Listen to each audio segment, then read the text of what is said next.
Hey there, PowerPoint pros.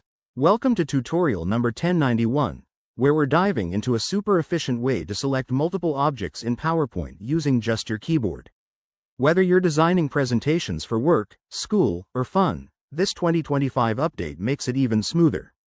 Let's jump right in and save you some valuable time. First things first, why bother with keyboard shortcuts?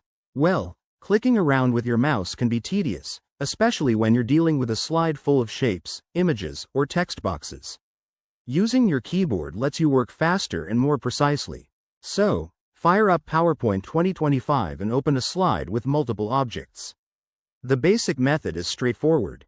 To select contiguous objects, like a group of shapes lined up, hold down the Shift key and use your arrow keys.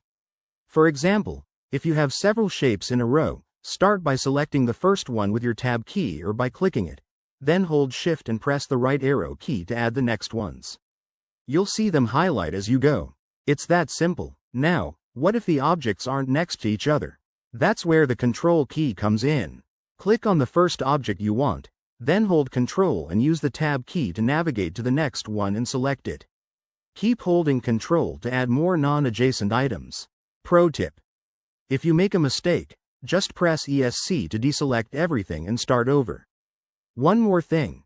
PowerPoint 2025 has some cool enhancements. You can combine these with the selection pane for even better control. Go to the Home tab, click on Arrange, and select Selection Pane. This lets you see all objects listed and select them via keyboard shortcuts while the pane is open. It's a game changer for complex slides. Remember, practice makes perfect.